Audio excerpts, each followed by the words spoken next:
ನಾನು ಆಗಲ್ಲ ಎಲ್ಲ ಮುಖ್ಯಮಂತ್ರಿ ಯಾಕೆ ಆಗಬಾರ್ದು ಹೇಳ್ರಿ? ಏನು ಕೊರತೆ ಐತಿ? ಈಗ ಹೇಳಿದ್ರಿ ಪ್ರಾಮಾಣಿಕರು ಮಾಡ್ಬೇಕಂತ ಬಂದ್ರೆ ನನ್ನೇ ಫಸ್ಟ್ ಹೆಸರು ಬರ್ತದ. ಅದು ಆಗೋ ಸಾಧ್ಯತೆ ಒಳ್ಳೆ ಮನುಷ್ಯನ್ ಮಾಡ್ಬೇಕಂತ ಬರ್ತೇನಾರೆ ಅನಿಸ್ತು, ದೇವ್ರಿಗೇನು ಆದೇಶ ಕೊಟ್ಟಂದ್ರೆ ನಾನೇ ಅದ್ರ ಬಗ್ಗೆ ಏನು ಕಮೆಂಟ್ ಮಾಡೋದಿಲ್ಲ. ಯಾರು ಏನ್ ಬೇಕಾದ್ ಹೇಳಲಕ್ಕ ನಾ ಅದ್ರ ಬಗ್ಗೆ ಯಾವುದೇ ಪ್ರತಿಕ್ರಿಯೆ ಕೊಡುದಿಲ್ಲ. ನಾ ಕೇಂದ್ರದ ಹೈಕಮಾಂಡ್ ಬಿಟ್ಟದಾಗ ಎಲ್ಲಾರು ನಾ ಮಾತಾಡಿದ್ದೀನಿ. ಹಳ್ಳಿ ಮಳ್ಳಿ ಅದನ್ನ ಮಾತಾಡಕ್ಕೆ ನಾ ತಯಾರಿಲ್ಲ.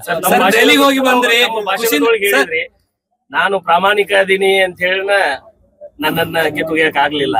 ಹೌದು, ಯಾರು ಸರ್ ಕಿತ್ತೊಗಿಲಿಕ್ಕೆ? ಭ್ರಷ್ಟಾಚಾರ ಅವ್ರು ಹಗಣಿದ್ರು ನನ್ನ ಬಿಡ್ತಿದ್ರು. ಅವ್ರೆಲ್ಲ ಕೂಡ ಏನು ನನ್ನ ಮ್ಯಾಗನು ರೇಡ್ ಹಾಕ್ಬೇಕಂತ ಮಾಡ್ಯಾರ, ನನ್ನ ಮ್ಯಾಗನು ಇಂಟೆಲಿಜೆನ್ಸ್ ಇಟ್ಟಾರ, ಎಲ್ಲಾನು ನೋಡಿ ಬಿಟ್ಟಾರ್ರಿ. ಏನೂ ಆಗಿಲ್ಲ, ಅದಕ್ಕೆ ಸುಮ್ ಕೂತಾರಷ್ಟೇ. ನಿಮ್ಮ ಪಕ್ಷದ ಗೌಡ್ರ ಬೆನ್ನಿಗೆ ಒಂದು ಶಕ್ತಿ ಇದೆ ಅಂತಕ್ಕಂಥದ್ದು. ಭಗವಂತನ ಶಕ್ತಿ ಇದೆ, ಜನರ ಶಕ್ತಿ ಇದೆ.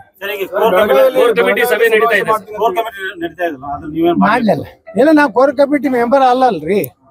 ನಾವೊಬ್ಬ ಸಾಮಾನ್ಯ ಕಾರ್ಯಕರ್ತ ಮತ್ತೊಬ್ಬ ಸಾಮಾನ್ಯ MLA ಅಷ್ಟೇ.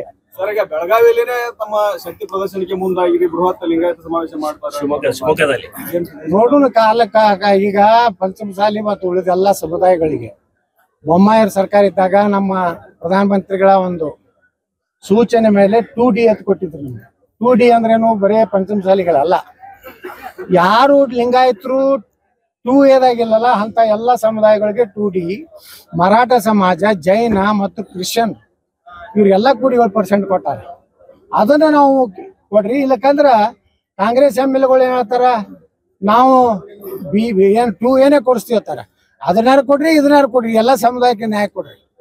ಅದಷ್ಟೇ ನಮ್ಮ ಬೇಡಿಕೆ ಇದೆ ಹೊರತು ನಮ್ದೇನೋ ಅದ್ರೊಳಗೆ ಏನು ಗೊಂದಲ ಇಲ್ಲ, ಏನಿಲ್ಲ. ನಾವು ಶಕ್ತಿ ಪ್ರದರ್ಶನ ಮಾಡ್ತೀವಿ.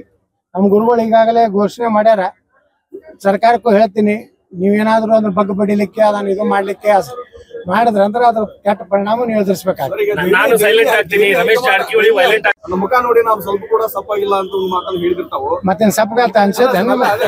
ಒಳ್ಳೆ ಶುಭ ಸೂಚನೆ ಏನಾದ್ರು ಸಿಕ್ಕಿದೆ ಅಂತಂದ್ರೆ ಇದ್ರ ಪುಟ್ಟೇನು ನಾ ನೋಡ್ರಿ, ನಾ ಆಶೆನೆ ಮಾಡುದಿಲ್ಲ ಅಂದ್ರ ಮ್ಯಾಗ ನಾ ಯಾಕೆ ಅಂಜಬೇಕಾಕ? ಮನುಷ್ಯಾಗ ಇವನು ನಾ ಮುಖ್ಯಮಂತ್ರಿ ಆಗ್ಬೇಕು, ನಾ ಅಧ್ಯಕ್ಷ ಆಗ್ಬೇಕು, ಸಿಕ್ಕಂಗ ರೊಕ್ಕ ಮಾಡ್ಕೋಬೇಕಂತ ಆಸೆ ಇದ್ರ ಸಪ್ಪಗ ಮುಖ ಬ್ಯಾಟ್ಲಗ ಮುಖ ಇಲ್ಲ, ನಮ್ದೇನು ಇಲ್ಲ. ನಾವ್ ಸ್ಥಿತಪ್ರಜ್ಞ ಇದೀವಿ ನಾವು. ನಾನು ಸೈಲೆಂಟ್ ಆಗ್ತೀನಿ, ರಮೇಶ್ ಜಾರಕಿಹೊಳಿ ವೈಲೆಂಟ್ ಆಗ್ತಾರೆ ನೋಡ್ರಿ. ಅವ್ರು ನೋಡ್ರಿ, ನಾ ಸೈಲೆಂಟ್ ಇದೀನಿ. ನೀವು ಏನು ಪ್ರಶ್ನೆ ಪಕ್ಷದ ಬಗ್ಗೆ ಕೇಳಿದ್ರೆ ನೋ ಕಮೆಂಟ್ಸ್. ಇವತ್ತು ರಮೇಶ್ ಜಾರಕಿಹೊಳಿ ಅವ್ರು ವಾಲೆಂಟ್ ಆಗ್ಯಾರ. ಯಾಕಪ್ಪ ಅಂದ್ರೆ ಅವ್ರಿಗೆ ಅಷ್ಟು ಅನ್ಯಾಯ ಆಗೈತೆ, ಅದಕ್ಕೆ ವಾಲೆಂಟ್ ಆಗ್ಯಾರ. ವೈಲೆಂಟ್ ಆಗ್ತಾರ ಅಂತ ಹೇಳಿದ್ರು. ಅದು ಮುಂದೆ ಏನಾಗ್ತದೆ ನನಗೇನ ಭವಿಷ್ಯ. ನೀವು ಮುಖ್ಯಮಂತ್ರಿ ನಾನು ಆಗ್ತೇನೆ ಯಾಕೆ ಆಗ್ಬಾರ್ದ್ರಿ? ಇವತ್ತು ನಾನು ಆಗಲ್ಲ ಎಲ್ಲ ಮುಖ್ಯಮಂತ್ರಿ ಯಾಕೆ ಆಗ್ಬಾರ್ದು ಹೇಳ್ರಿ? ಏನು ಕೊರತೆ ಐತಿ? ಈಗ ಹೇಳಿದ್ರಿ ಪ್ರಾಮಾಣಿಕರು ಮಾಡ್ಬೇಕಂತ ಬಂದ್ರೆ ನನ್ನೇ ಫಸ್ಟ್ ಹೆಸರು ಬರ್ತದ. ಅದು ಆಗೋ ಸಾಧ್ಯತೆ ಒಳ್ಳೆ ಮನುಷ್ಯನ್ ಮಾಡ್ಬೇಕಂತ ಬರ್ತೇನಾರೆ ಅನಿಸ್ತು, ದೇವ್ರಿಗೇನು ಆದೇಶ ಕೊಟ್ಟಂದ್ರೆ ನಾನೇ ಮಾಡ್ಲಿಲ್ಲ ಅಂದ್ರೆ ಬಾಳ ಏನ್ ಹಳಾಳಿ ಮಾಡ್ಕೊಂಡು ಆತ್ಮಹತ್ಯೆ ಮಾಡ್ಕೊತೀನಿ, ನಾನ್ ಪ್ರಾಣ ಕೊಡ್ತೀನಿ. ಈ ಹೋರಾಟವನ್ನು ರಾಜಕೀಯ ಅಂತ್ಯಕ್ಕೆ ಒಯ್ಯಬೇಕಂತೇಳಿ ಪಕ್ಷಾತೀತವಾಗಿ ಹೋರಾಟ ನಡೆದೈತಿ. ಮಾಡ್ಬೇಕು. ನಾವು ಯಾವ ರೀತಿ ಸರ್ಕಾರವನ್ನ ನಾವು 100ಕ್ಕೆ 100 ಬೆಂಬಲ ಕೊಡ್ತೀವಿ. ನೋಡ್ರಿ, ಸರ್ಕಾರಕ್ಕೆ ಹೆಂಗ್ ಬಿಸಿ ಮುಟ್ಟಿಸ್ಬೇಕು ಹಂಗ್ ಮಾಡ್ತೀವಿ. ರಾಜೀನಾಮೆ ಕೊಡ್ತೀವಿ, ನಾ ಆತ್ಮಹತ್ಯೆ ಮಾಡ್ಕೊತೀವಿ, ಎಲ್ಲ ಪರಿಹಾರ ಅಲ್ಲ. ಸದನದಾಗ ಚರ್ಚೆ ಮಾಡ್ತೀವಿ.